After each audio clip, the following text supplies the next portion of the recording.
ఈరోజు నేను చంద్రబాబుని ఏదో కొత్తగా పొగుడుతున్నాను అనుకోవద్దు. అప్పుడు ముఖ్యమంత్రి అయినప్పుడు కూడా చంద్రబాబు గెలవాలని, అప్పుడు మురళీమోహన్ రాజమండ్రి ఎంపీగా ఉన్నప్పుడు నేనే అప్పుడు రాజమండ్రిలో చాలా పెద్ద సభలు పెట్టి సాధువులందరినీ పిలిచి మురళీమోహన్ గెలిపించడానికి సాయశక్తిగా ప్రయత్నం చేశాను. గెలిచినప్పుడు నేనే స్టేట్మెంట్ ఇచ్చాను, చంద్రబాబు గెలవడం చాలా సంతోషం.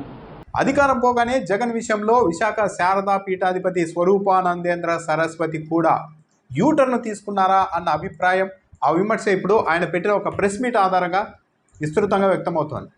2019లో జగన్మోహన్ రెడ్డి ముఖ్యమంత్రి కాగానే స్వరూపానందేంద్ర జగన్మోహన్ రెడ్డిని ఆకాశానికి ఎత్తేశారు. జగన్మోహన్ రెడ్డి నా ఆత్మ అంటూ ప్రకటించారు. జగన్మోహన్ రెడ్డి తనకు పంచప్రాణాలను కూడా బహిరంగంగా చెప్పారు. జగన్మోహన్ రెడ్డి కోసం శారదాపీఠం అనేక యజ్ఞాలు యాగాలు చేసింది అని చెప్పారు.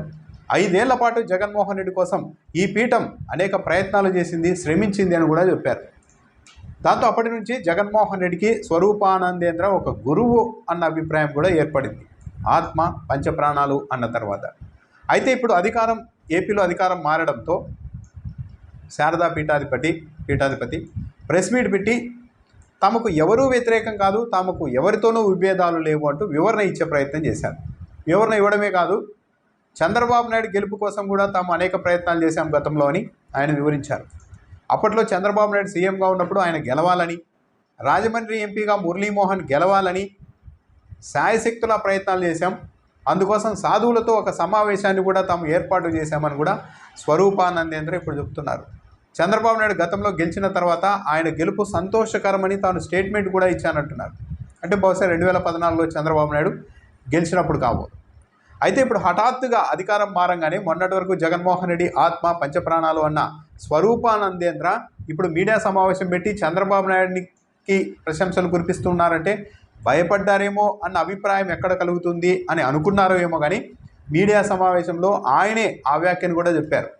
తాను ఎవరికో భయపడి ఈ మీడియా సమావేశం పెట్టానని అనుకోవద్దు, కేవలం కొందరు అధికారులు కావచ్చు, ఇతరులు కావచ్చు, చంద్రబాబు నాయుడు దగ్గరికి చేరి ఆయన వద్ద లేనిపోని అభిప్రాయాలు సృష్టిస్తారేమో అన్న అభిప్రాయంతోనే, అలాంటి ఆలోచనతోనే ప్రెస్ మీట్ పెట్టి తాము గతంలో ఎలా పనిచేసాం, ఇప్పుడు ఎలా పనిచేస్తున్నాం, ఎప్పుడూ ఒకేలా ఉన్నాం అన్న వివరాల్ని వెల్లడించేందుకు తాను ప్రయత్నిస్తున్నానని కూడా స్వరూపానందేంద్ర చెప్పారు. అంటే చంద్రబాబు నాయుడు తనను టార్గెట్ చేయబోతున్నారు అన్న ఆందోళన ఏ మూలనో స్వరూపానందేంద్రలో ఉందేమో అన్న భావన అయితే ఈ వ్యాఖ్యల్ని బట్టి అర్థమవుతోంది. ఎవరెవరు వెళ్ళి ఆయన వద్ద లేనిపోని అభిప్రాయాలు చెప్తారేమో అని అంటూ ఉన్నారంటే అలాంటి అవకాశం ఉంది. ఆ తర్వాత తనను టార్గెట్ చేస్తారేమో తన పీఠాన్ని అన్న భావన కూడా ఆయనలో ఎక్కడో ఉంది అన్నదైతే స్పష్టంగా అర్థమవుతోంది. తాను ఎవరికి భయపడి ఈ ప్రెస్ మీట్ పెట్టలేదు అని చెబుతూ ఉన్నప్పటికీ కూడా. దాంతోపాటు చంద్రబాబు నాయుడు అంటే తనకు చాలా గౌరవం.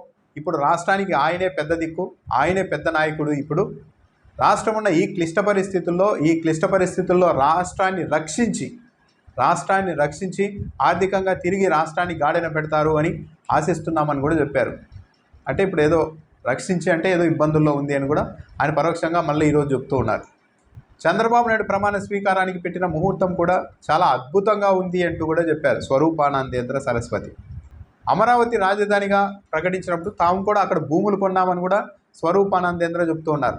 నిజానికి అమరావతిలో కూడా శారదా పీఠాన్ని అద్భుతంగా నిర్మించాలనుకున్నామని కూడా చెప్తూ ఉన్నారు. అంటే తాము కూడా అమరావతికి అనుకూలమే, అమరావతిలో స్థలాలు కొన్నాం అన్న ఒక సిగ్నల్స్ని చంద్రబాబు నాయుడుకు పంపిస్తున్నారా అన్న అభిప్రాయం కూడా కలుగుతోంది. స్వరూపానందేంద్ర పూర్తిగా జగన్మోహన్ రెడ్డి మనిషి అన్న ఒక వాతావరణం ఏర్పడిన నేపథ్యంలో ఆ ముద్రను పోగొట్టుకునేందుకు అన్నట్టుగా కొన్ని వ్యాఖ్యలు కూడా చేశారు. ఈ ప్రభుత్వంలో కూడా తాము అనేక అంశాల్లో విభేదించామని చెప్పారు. శ్రీశైలంలో కుంభాభిషేకం చేయవద్దు దక్షిణాయనంలో అని తానే చెప్పి అడ్డుకున్నది తానే కుంభాభిషేకం చేయకుండా, కానీ కొందరు కోర్టుకు వెళ్ళి మేనేజ్ చేసి ఉత్తరాయణం వచ్చేసిందని చెప్పి చేసేశారు కార్యక్రమాన్ని. ఇప్పుడు ఏం జరిగిందో చూశారు కదా, అంటే జగన్మోహన్ రెడ్డి ఓడిపోవడానికి అదో కారణం అన్నట్టుగా కూడా ఆయన మాట్లాడారు. సింహాచలంలో చందనోత్సవంలో ఎలా మాట్లాడారని కూడా మీరు చూశారు కదా అని. అంటే ఆ ఏర్పాట్లపైన ఆయన కూడా ఆ రోజు అసంతృప్తి వ్యక్తం చేసినది కూడా నిజం.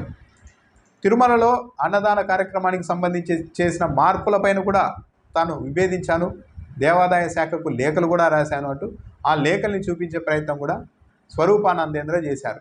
కాబట్టి శారదాపీఠం ఎవరికో అనుకూలం ఎవరికో వ్యతిరేకమని ఎవరు అనుకోవద్దు అని ఆయన విజ్ఞప్తి చేశారు. సో ఓవరాల్గా చూస్తూ ఉంటే స్వరూపానందేంద్ర ప్రెస్ మీట్ని నిశితంగా గమనిస్తే ఆయనకు ఎక్కడో టీడీపీ ప్రభుత్వం తమ పీఠాన్ని టార్గెట్ చేస్తుంది అన్న భయం లోపల ఉంది అన్నది స్పష్టంగా అర్థమవుతోంది. అందుకే జగన్మోహన్ రెడ్డి గురించి ఏమేమి చేశామన్న కార్యక్రమాలు ఈరోజు చెప్పకుండా జగన్మోహన్ రెడ్డి ప్రభుత్వాన్ని కూడా పలు అంశాల్లో వ్యతిరేకించామని చెప్పడం, గతంలో చంద్రబాబు నాయుడు కోసం, మురళీమోహన్ గెలుపు కోసం కూడా అనేక కార్యక్రమాలు చేశామని చెప్పడం, అమరావతిలో భూములు కొన్నాం, స్థలాలు కొన్నాం, అక్కడ కూడా పీఠాన్ని అద్భుతంగా నిర్మించాలనుకున్నాం అని ఇలాంటి విషయాలు చెబుతూ ఉన్నారు. అంటే దాంతోపాటు ఎవరో వెళ్ళి లేనిపోయిన అభిప్రాయాలు ఆయన వద్ద ఏర్పాటు చేస్తారేమో అన్న ఇదితోనే ప్రెస్ మీట్ పెట్టి తాను వివరాలు ఇస్తున్నానని చెబుతూ ఉన్నారు. అంటే స్వరూపానందేంద్ర జగన్మోహన్ రెడ్డి నుంచి దూరం అయ్యారు. భయంతో కావచ్చు, స్వచ్ఛందంగా కావచ్చు, ఆయన దూరమై మళ్ళీ చంద్రబాబు నాయుడు ప్రభుత్వం నుంచి ఇబ్బందులు రాకుండా చేసుకునేందుకు ప్రయత్నాలు చేస్తున్నారు అన్న ఒక అభిప్రాయం అయితే ఆయన పెట్టిన ఈ ప్రెస్ మీట్ అనంతరం చాలా విస్తృతంగా వ్యక్తమవుతోంది.